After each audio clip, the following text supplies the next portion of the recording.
Good morning. Nice to have you all here. Happy Friday, et cetera, et cetera. Today, for those of you with a Friday lab, today at 1 o'clock, 1:10, we'll take the first midterm. When you come, turn in exam prep 1 and the OChem lab. You can absolutely have a sheet of notes, no problem. Bring your calculator. There's one question, you'll need it, et cetera, et cetera.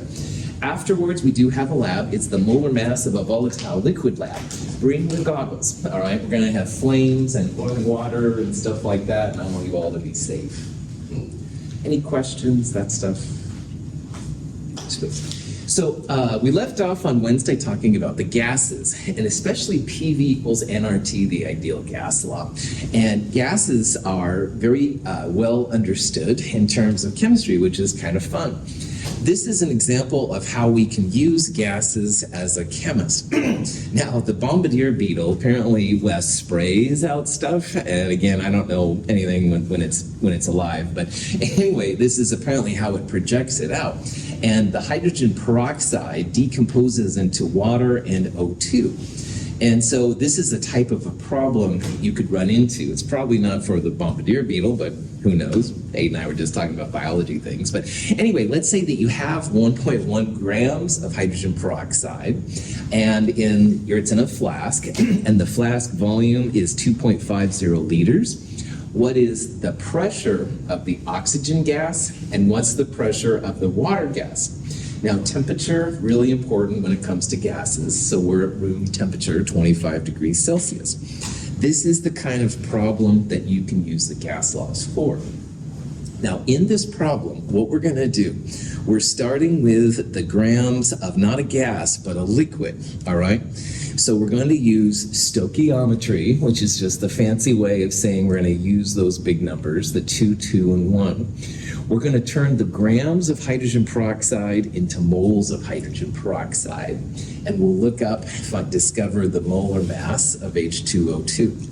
Once we have that, then in Chem 221, we did things like 2 moles of H2O2 for every 2 moles of water, or 2 moles H2O2 for every 1 mole of oxygen. We're going to do that. We're going to relate the moles of hydrogen peroxide to the moles of water and the oxygen. And once we have the moles, that's where PV equals nRT will be helpful. We want to solve for the pressure. So we've got a volume, we've got a temperature, which we can turn into Kelvin. We'll have the moles after our calculation, so we can find the pressures of the water and the pressures of the oxygen. So what this looks like then, all right, first of all, you can't use the ideal gas law on liquids and solids. And I know that sounds kind of like a duh, but it's something that everybody gets in the zone of gases. And just remember, gases laws are for gases. So because this is a liquid, we have to just use grams to moles and stuff like that. But once we have moles of H2O2, we can use a 2-to-2 ratio to turn it into moles of water, and a 2-to-1 ratio to turn it into moles of oxygen. And then we'll have essentially 2 pressure calculations. P equals nRT over V. Remember that PV equals nRT, so for solving for pressure, pressure would be nRT over V. What is the usual unit of pressure that we'll use in the ideal gas law? ATM. ATM, nice job, atmospheres, you bet. Atmospheres are what we're going to calculate here, and then we can go crazy. Okay. So first step, you got to go grams to moles. And remember, gas law is for just gases. I'm going to say that a couple times because it's easy to forget. But hydrogen peroxide at room temperature is a liquid. So H2O2, we need to find the molar mass. And just as a review, hydrogen up there, about 1.01 grams per mole. Oxygen, 16.00 grams per mole. So 2 oxygens, i.e. H2O2, would be 16 times 2, 32 grams, plus 2 times 1.01 or so. So it would be about 34.02. Now in this problem, we're back in the world of significant figures.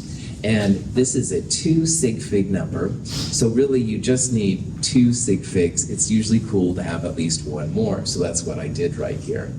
So In most of these problems, if you go to the 100th of a grams per mole, you're good to go. You don't have to use 1.00794, which just slows you down, right?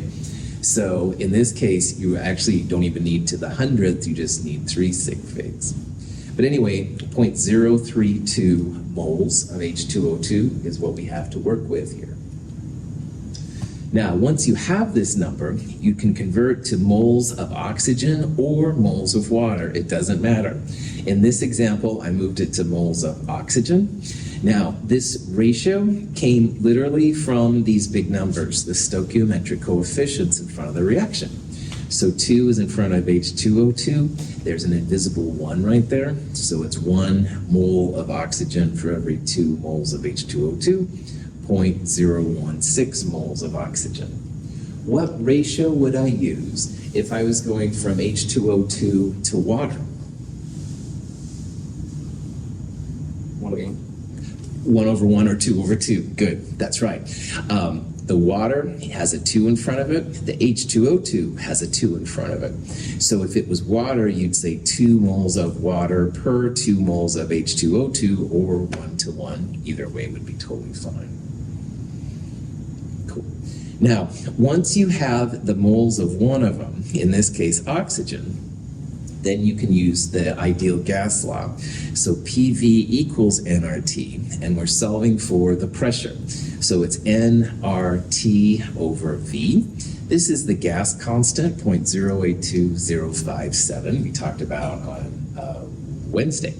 This is the moles of the oxygen we just calculated, and this is the temperature in Kelvin. So you add 273.15.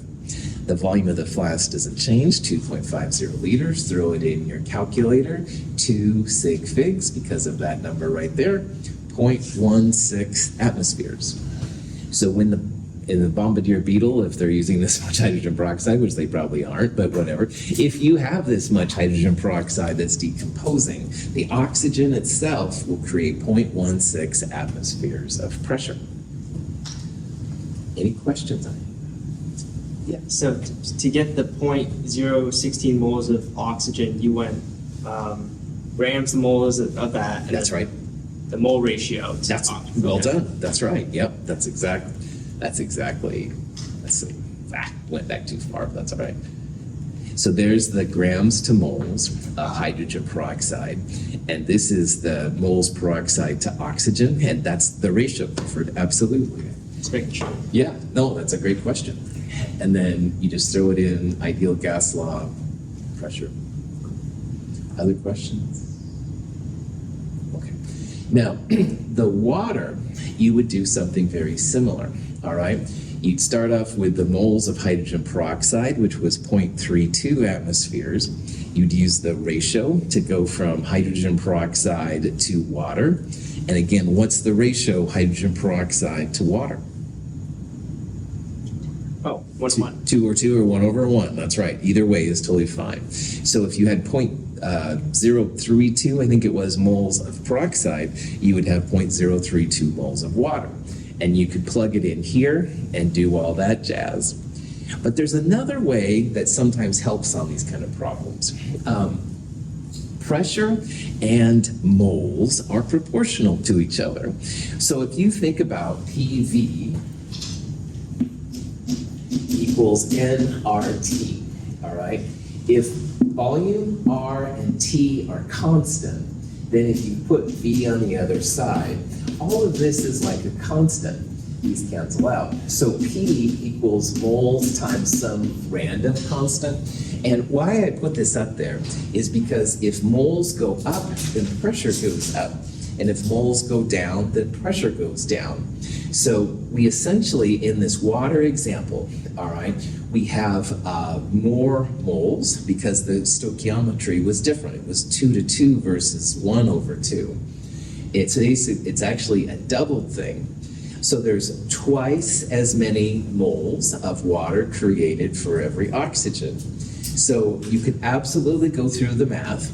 P equals nRT over V. You'd have, I think it was 0.032 moles of water times R times T divided by the 2.50 liters. and you'd get 0.32. But if you think about it, you should get 2 moles of water for every 1 mole of oxygen. And if oxygen was 0.16 atmospheres, that automatically makes the water twice as big, all right? This is kind of a handy thing sometimes. Now again, there's nothing wrong with going through and calculating both of these values explicitly. But on the other hand, chemists are lazy. If you think about it, as the moles go up, your pressure goes up. So you can either use the actual values to do that, or you can just realize that in this decomposition reaction, 1 mole of O2 is made for every 2 moles of water. So water should have twice the pressure of the oxygen. Either way you do it is totally fine here. This is part of Avogadro's hypothesis, they call it. All right. And this leads into the idea of what's called Dalton's law of partial pressures. Now, the air we're breathing right now is a lot more than oxygen. There's water, and there's some nitrogen, and some argon, and all kinds of stuff. So all gases can be mixed together. And the total pressure is just the mix of the individual pressures.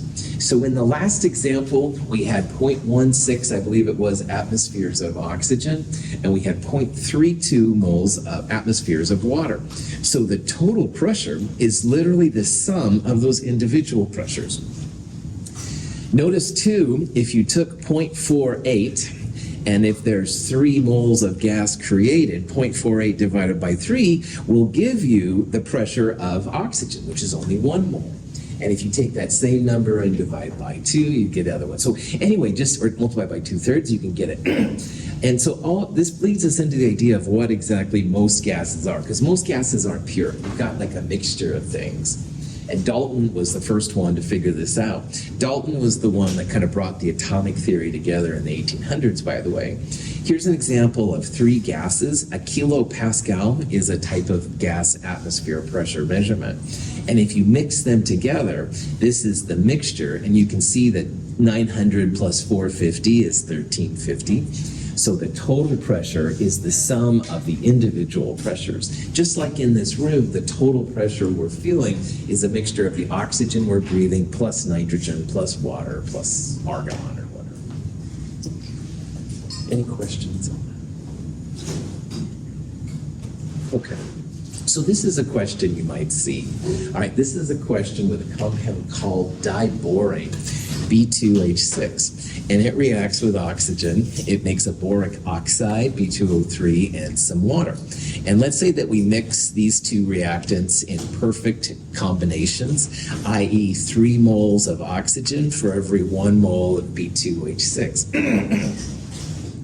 So the question is that if the total pressure of the reactant mixture is 200 millimeters of mercury, it says what's the partial pressure of the reactant gases? So on this question, first of all, we're only really talking about the reactants here. So you can ignore those things over there. And it says the total pressure of the reactant mixtures, the total pressure of this, 200 millimeters of mercury. Now, how many total moles of gas do we have as reactants here? 4, that's right. 4 moles of gas, 3 O2s and 1 B2H6. And if this is the correct stoichiometric ratio, then there's a total of 4 moles. So if we take this total pressure, 200, divide it by 4, that's going to give the pressure per mole of gas, if you will. So in this question, 200 divided by 4 would be 50. That's the pressure of the B2H6, i.e. 1/4 of 200 is 50. And 3 moles of O2 with 4 moles total, 3/4 times 200 would give you 150. So this is a kind of a trick that helps sometimes when you're doing these kind of things. You can use the moles to figure out then the partial pressures of the individual gases. Any questions?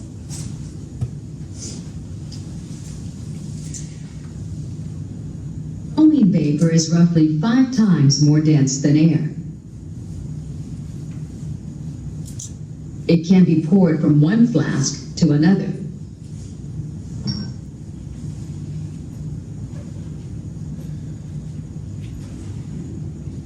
The density of bromine, like that of all gases, is directly proportional to the molecular mass of its molecules in the gas phase. All right, so this tank over here, it even sounds different when we fill it up. So here, listen to this, it sounds different. Heavy. And you feel this, it feels heavy too. Just rock this back and forth and feel it. Oh, yeah. So this is It's full of water.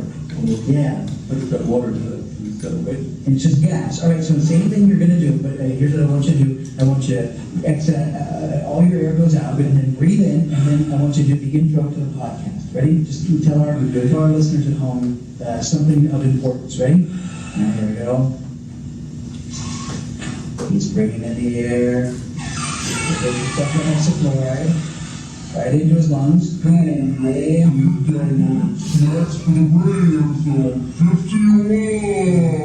see, now you can do that with some sort of. You're really doing that. You're not. There's no trick behind the scenes or audio. Exactly. It's still in your lungs, isn't it? It's still in my lungs, but it's pretty up. Yeah. Okay. Breathe in. And then push it back out again. You're gonna have to do that a couple times because that filter gas will stay in. Okay, one more. Ready? There it is. Hello, y'all. And you're back.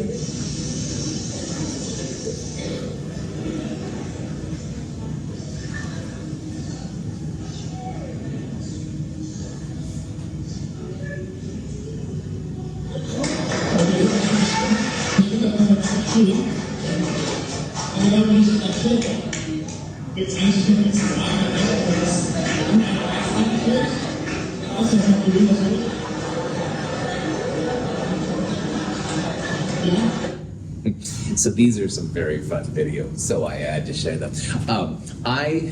In my normal day-to-day life, I always think of gases as, floating away and they're really high and stuff like that. And in a reality, gases can float, but they can also sink. So we're right back to density again. And in Chem 221, when we talked about density, more dense things go to the bottom and less dense things go to the top. And this applies to gases as well. Now, helium, hydrogen, neon even, they'll float right away. And actually, the gravity of the Earth is not strong enough to hold helium, so our helium concentration is constantly decreasing on the Earth, but that's neither here nor there. But some gases are so heavy, they go right to the ground, all right? And you can see great examples here. First of all, it was bromine. They literally poured the bromine gas from one flask into the other, and you can see that one. Now, the last two examples there used a compound called sulfur hexafluoride, SF6. And SF6 is a very heavy gas. Now, first of all, it's amazing. If you've ever been to a birthday party and you sucked on the helium, you kind of sound like a squirrel, right? And, just say no. SF6 is the opposite effect. Helium is about 4 grams per mole, SF6 close to 150 grams per mole, and it affects our vocal cords and all the same way, so it makes you have a really low voice. I tried really hard to get a flask of SF6 a couple years ago, but it's a really heavy CFC. It's really bad for the environment, and you have to have super clearance, and we couldn't get it at Mount Hood. I couldn't believe it, but all right, no problem. You can also, though, then pour the SF6. You can float that little aluminum boat on top of it and stuff, so there's some really cool things. But anyway, gases have different densities, so some will go high and some will go to the bottom. So this is a great way to talk about how the density of a gas relates to the other things we've seen. So let's go back to PV equals nRT, all right? This is the ideal gas law. But let's rearrange it just a little bit. Let's have moles over volume. So I'm going to divide both sides by volume. And I'm also going to divide both sides by RT. So you have P over RT equals N over V. Now, moles N can be related back to the molar mass. So for example, if you had 4 grams of helium, and the molar mass of helium from the periodic table is about 4 grams per mole, that would be 1 mole. So mass, little m right there, is like the grams of the gas. And grams divided by the molar mass is really how we calculate moles most of the time. But in this example, we're going to use big M for molar mass here, and you'll see why here in a little bit. Well, if you rearrange this, The grams of the gas divided by the volume of the gas, that's density, all right? That's the density of a gas. And if you multiply both sides by the molar mass, you end up with this thing. But how I always like to express it is through what I call the evening dirt equation. Now, evening is PM, while morning is AM, all right? So evening, PM equals dirt, no I, of course. I call it the evening dirt equation, and it's just the ideal gas law reconfigured a little bit. And why I like this equation is that anything that has to do with the density of a gas, here it is, all right? And another thing that's really cool here, the density of the gas, you can see, is directly related to the molar mass. So your molar mass of the gas goes up, the density goes up. So that's why things like bromine and SF6 with really high molar masses had high densities. They sunk to the bottom. On the other hand, helium, 4 grams per mole, is a pretty small molar mass. It's going to have a pretty small density, and it's going to float above the normal density of gas. So PV equals nRT is awesome. PM equals DRT is also awesome. And it's the same equation, just redone. And you don't really have to use evening dirt, but I kid you not, it's going to be super easy to use compared to other things. Questions? All right, let's see how we can use that. So here's a question you might see, and it says, which gas, these are all gases, which gas has the greatest density at 25 degrees and 1 atmosphere of pressure? So PM equals dRT, all right? Density is D. I should write this up here. PM equals dRT. But really, you can kind of ignore the RT and the P. I want you to focus on how molar mass will dictate the density of the gas. So as the molar mass goes up, the density of the gas will go up. So we're looking here for the greatest density. They're all the same conditions. We want the biggest molar mass. H2 is about 2 grams per mole. That would be the smallest of these. Oxygen's about 32, nitrogen's about 28, 44 or so grams per mole for CO2. But good old xenon, number 54 on the periodic table, 131 grams per mole. So that's the largest molar mass of all those gases. That means it should have the largest density. Any questions on that? Sweet. Now, another really interesting thing that happens that's specific for gases is you can think about a gas as being under standard temperature and pressure. STP. So STP for gases is a set of special conditions. The standard pressure I don't think is too strange. It's 1 atmosphere exactly, all right? The temperature is a little strange, I think, because normally in enthalpy and stuff like that, standard temperature is 298 Kelvin, room temperature, but for whatever reason, standard temperature for gases is 273 Kelvin. But here's why it's kind of cool. If you have 1 mole of gas at standard temperature and pressure, 273 roughly Kelvin, 1 atmosphere of pressure, you can calculate what a standard volume is. So if you have exactly 1 mole of gas and you're at 273 Kelvin and 1 atmosphere of pressure, then that mole of gas is going to take up 22.4 liters of volume. So what they do is PV equals nRT, your pressure is 1 atmosphere, your temperature is 273, you have 1 mole, and R is 0.082057. If you solve for V, it comes out to be 22.4 liters. So sometimes you'll hear people talking about how, well, my mole of gas is about 22.4 liters. They're assuming that you're 273 Kelvin, which may or may not be that right, but you're close, all right? You're assuming you're at exactly 1 atmosphere, you're assuming you have exactly 1 mole, et cetera, but at least it gives you kind of a value to think about. 2 moles would be 44.8, twice that number. Half a mole, 11.2. It's kind of a rough guide and stuff sometimes to figure out what things are. But do realize that STP, the pressure is 1 atmosphere. That doesn't seem to be too weird, but the temperature is 273. It's not 298. So Spock. Star Trek, yeah. No, you don't have to like Star Trek to do well in this class, I promise. But anyway, in one of the episodes when Khan took over the ship, this is old school, old generation, Spock used what's called neural gas to knock out most of Khan's followers. So let's say that he had 2 moles of neural gas, which by the way, I have no idea what it is. And assuming it's STP, what would be the volume of Spock's gas? All right, well, if 1 mole of gas is 22.4 liters, then 2 moles would be this number times 2, or 44.8. It is a cool Star Trek episode, if that's your thing, but if it's not, you have better things to do. I understand. Questions on the PV equals nRT?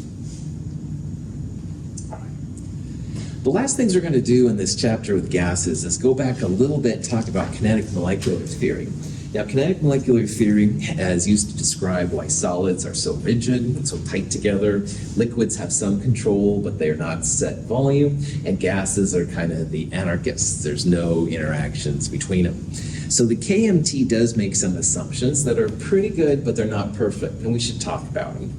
First of all, it says that gases are constantly moving random around, and that's a pretty good assessment. As long as you're above 0 Kelvin, you can assume that everything from matter to anything is going to have a little bit of movement inside it. And gases, there's no connection between the individual molecules. They'll be moving around quite a bit. Pressure, the origin of pressure, is from the gas molecules hitting the side, all right? So around everything, this wall, you and me, everything, there's gas molecules kind of bumping into us. That's what atmospheric pressure is, all right? Our bodies push back, all right? And that pushing back is what keeps us together, stuff like that. If you were to all of a sudden take away atmospheric pressure, our inside pressure would be bad news. But anyway, it kind of gives you a sense of what pressure they think comes from. The little molecules actually have force associated with them as they move around. So the pressure is what makes, is from the gases smacking into each other. Now, this is going to be relevant in the next chapter, all right? And it says that there aren't any attractive or repulsive forces between the molecules of a gas. And when the molecules do smack together, all of the energy is transferred. You don't lose any. That's kind of a so-so argument. We'll talk about that more later. It'll make more sense when we talk about intermolecular forces. But normally, on the KMT, they assume that there's no interaction between the molecules as they smack together.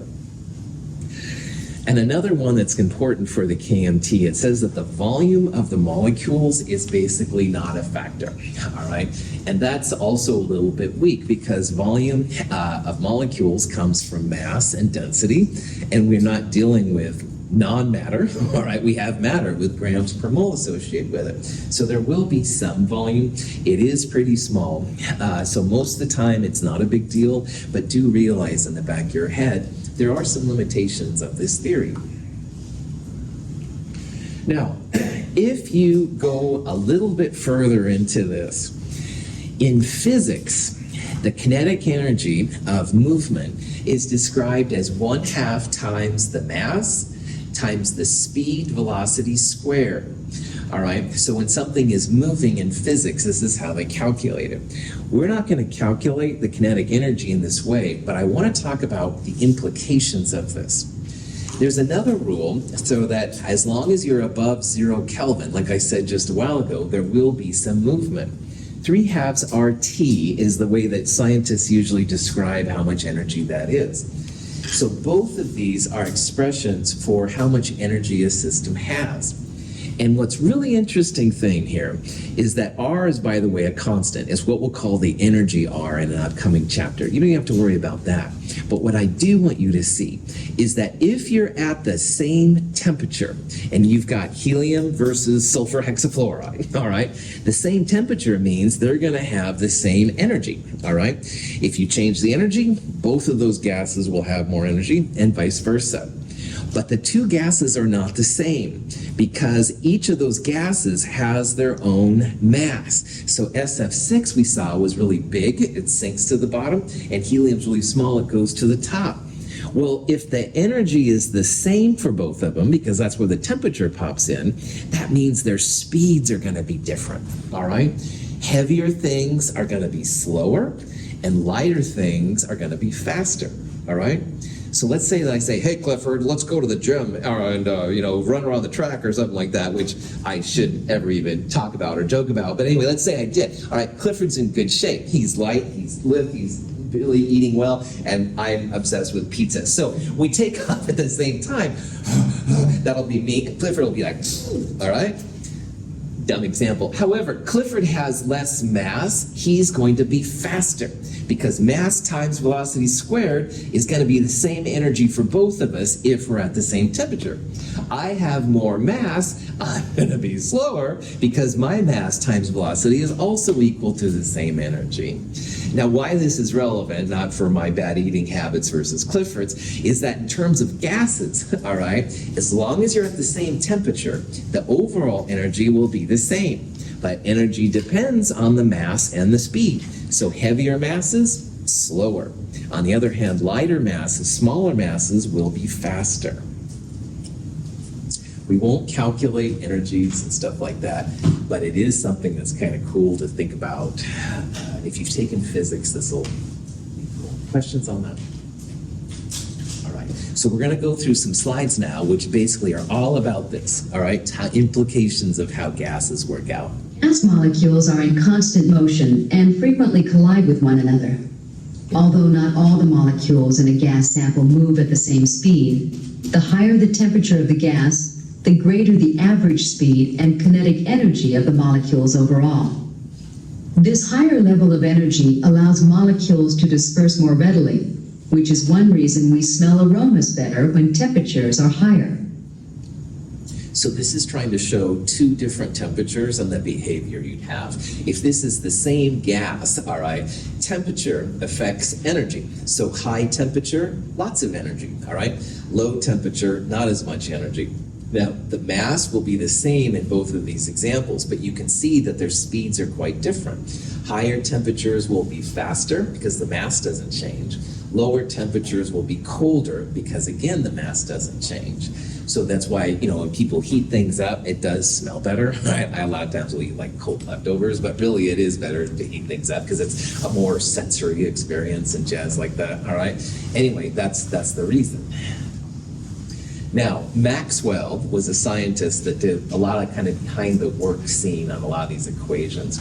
This is one of his equations. And again, we're not going to calculate these things from it.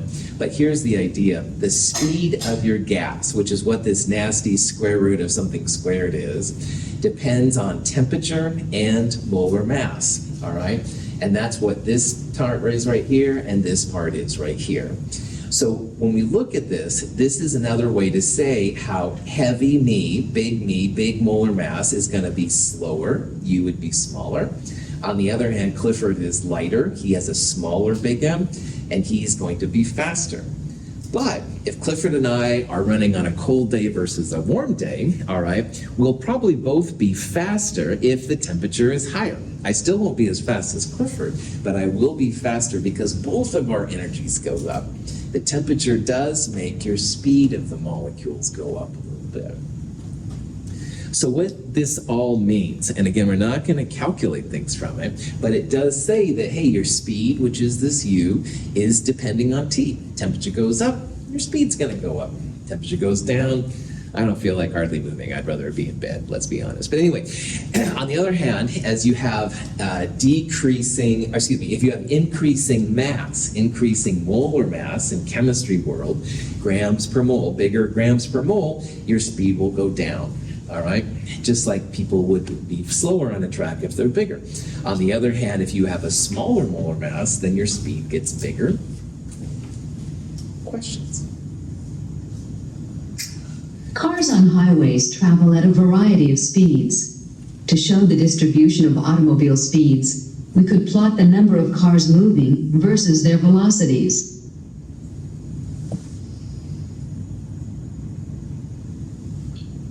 Molecules in the gas phase show the same variability of speed. Plots of molecular speed distributions are called Boltzmann plots.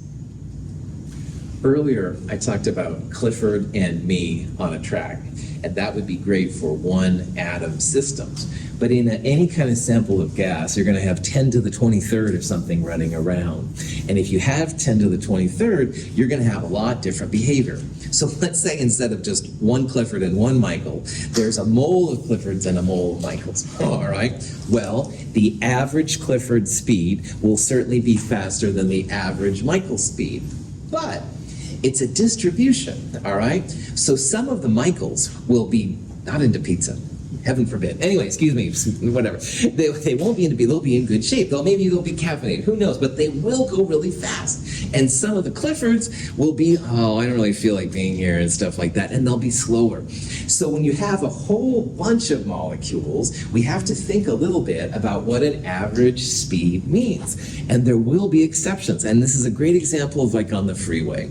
You're supposed to drive 65, 70, whatever miles per hour. I'm sure some of you are like, I don't want to know, but Fast and the Furious is coming out. Maybe you should watch it. But anyway, some of you will drive like really fast, all right? Some of you might be more conservative. Anyway, dating myself. Anyway, there's different speeds on the highway, right? The average is probably 65, 70-ish, but there's going to be some slower, some definitely faster. That's kind of the way, but you can say that the average speed. So when it comes to gases, like these little guys running around in there, the average of all of them is right here. But there will be some that are slower and there will be some that are faster. And this is quite normal for most things when you have 10 to the 23rd or so running around.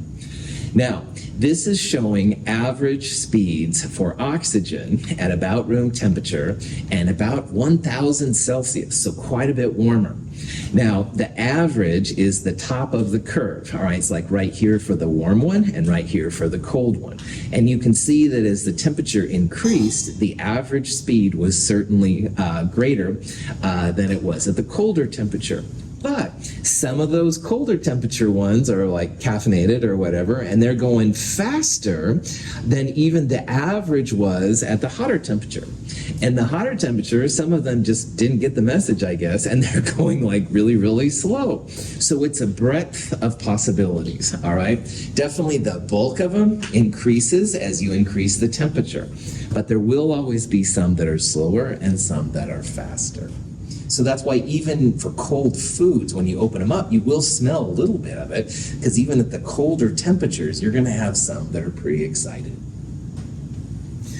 This shows how molar mass and these things work out. So in this picture, we're looking at 4 gases. Oxygen has the biggest molar mass. It's the heaviest. That would be like me, okay? 32 grams per mole. Then you go to nitrogen, 28, water's about 18, and helium's about 4. So the smallest molar mass, this is Clifford, is definitely faster than the average speed of the heaviest one. But again, some of those heaviest ones are going pretty fast, and some of the fastest ones are going pretty slow. And this is something you start to deal with when you study bulk samples and stuff. You'll have a variety of speeds, but we usually then refer to the average. And you can see that as molar mass goes down, the speed goes up. So here's this example again with the diborane. And we have in this particular example 3 gases, B2H6, O2, and water. All right? And the question is, put them in order of increasing velocity. All right? Now we're talking here about that average velocity, because otherwise it would be a very difficult problem to do. And what you want to do on a problem like this is you want to find the molar mass of the 3 gases. So water is about 18 grams per mole, oxygen is about 32, boron I think is about 11, close enough, 11, 10.8, 11 times 2, 22. This would be about 28 grams per mole. So of those 3 numbers, it looks like water is the smallest molar mass. And the biggest molar mass, 32 or so, is oxygen. So we would expect the oxygen to be slowest and the water to be fastest. And notice I'm just using molar mass, all right? And I'm not even using very good values for molar mass, just rough ones will do the job here. Okay. This leads us into diffusion and effusion. And if you've ever given a child a balloon, after a while, the balloon kind of, and one time this cousin of mine was so bummed out that their balloon was flat. And I said, oh, welcome to the real world. But anyway, diffusion and effusion help us to explain what's going on with the gases. Now, gases, especially the small ones like helium, are so small that they can squeeze through little holes pretty readily. And even the best materials have some little holes in them, all right? Now, if you have a material with gases on both sides, i.e. a helium balloon and the outside air, diffusion is the mixing of the two gases, all right? So the outside air goes into the balloon and the helium goes out of the balloon. So you eventually end up with the same kind of concentrations on both sides.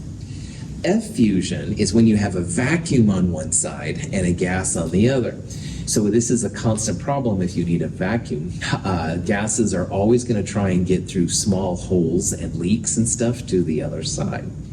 Diffusion and effusion are really good for talking about the quality of your gases, and so they become really important. As you can probably see, though, again, molar mass is going to play a big deal. Smaller gases will get through little holes a lot easier than bigger gases will. So the molar mass is going to affect how fast things will effuse and diffuse.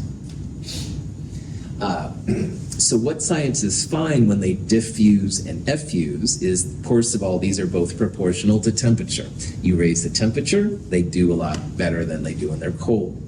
And definitely the size of the gas is important. So heavier gases will diffuse and effuse slowly. On the other hand, light, smaller molar masses will diffuse and effuse a lot faster. So if you were comparing helium to O2, helium is about 4 grams per mole. Oxygen is about 32 grams per mole. Helium has a smaller molar mass, so it would effuse or diffuse faster. And oxygen has a big molar mass, so it would effuse and diffuse smaller. This is what can happen, by the way. This is a sample of bromine, and they placed it just in a container with just normal air, I think, as if they took the cap off. And then after a while, you had equal mixtures of bromine in the whole container, all right? Notice how this, by the way, was more concentrated yellow, and this is a more diffuse yellow. This is the product of diffusion that's happening here. Graham's law is what people use to talk about diffusion and effusion. We won't calculate these, but a rate in chemistry is like a speed, like a moles per liter being used per second or per hour, something like that. And the rate of a gas is inversely proportional, once again, to the molar mass. And what that means, heavy molar masses will diffuse and effuse very slowly. On the other hand, when you have small molar masses, the rate, which is how fast they'll move, will go pretty fast. So Graham's law can be useful when you have a lot of gases you're trying to keep pure, stuff like that.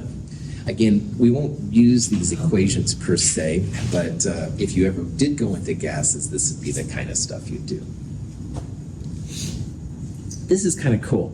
This is a YouTube, and not the one with like the type of YouTube with cool cat videos, by the way, but anyway, an actual YouTube. And anyway, on one side we have HCl, hydrochloric acid, which actually has a pretty appreciable gas component to it.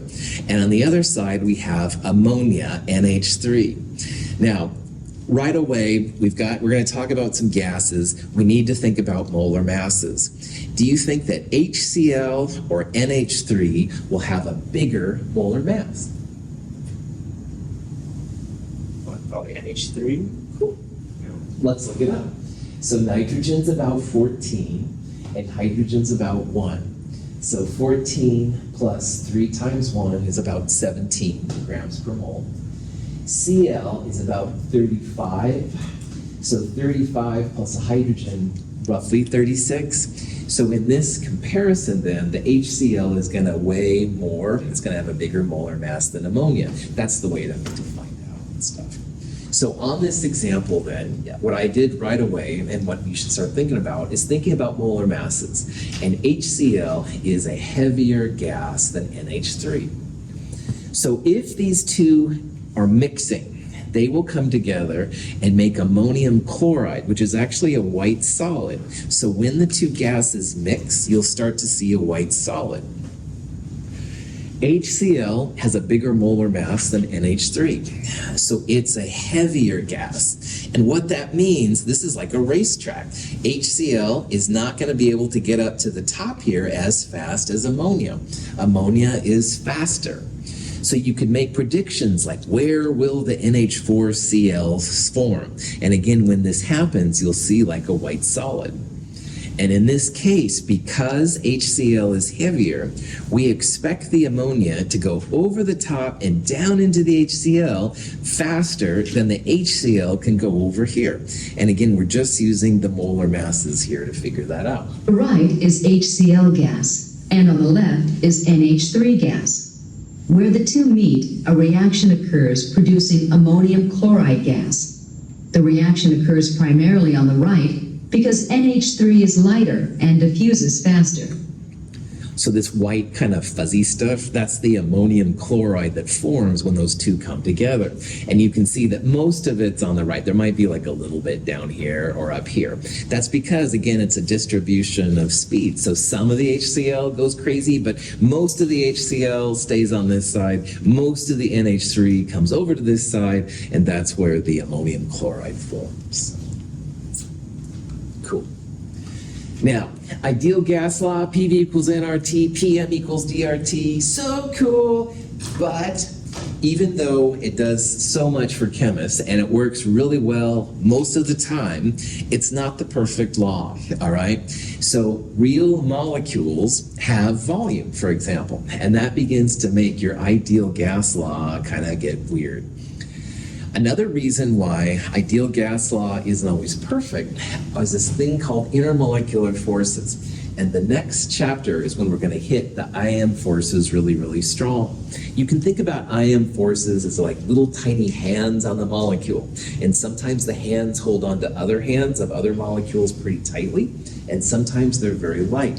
But intermolecular forces are very real, and we assume usually that gases don't have any IM forces, but actually they do. So if you start to have things where the volume is important, or the IM forces become really strong, that's when the ideal gas law doesn't work really well.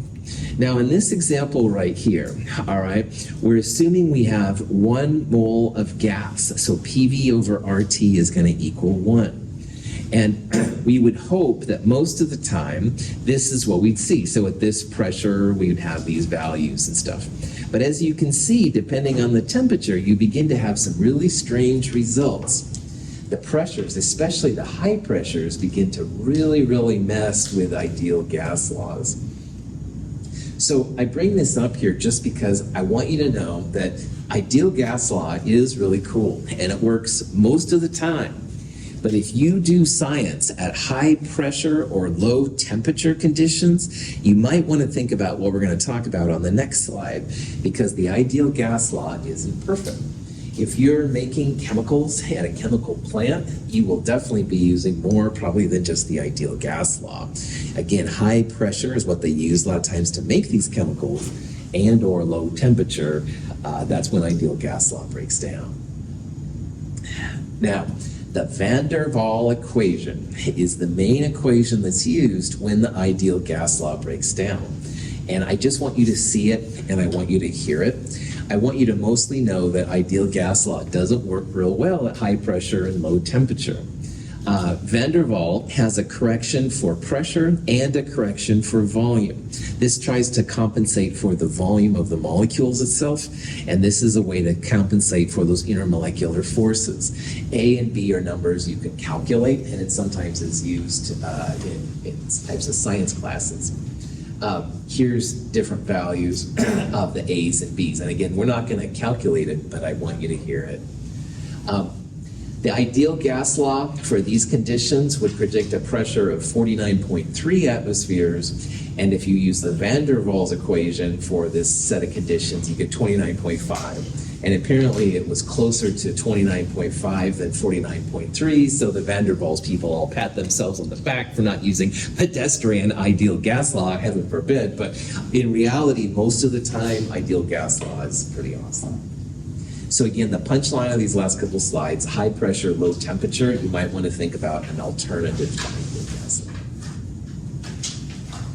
That's it for the gases. Monday, we'll start talking about the intermolecular forces. I look forward to seeing a lot of you this afternoon at 1 o'clock.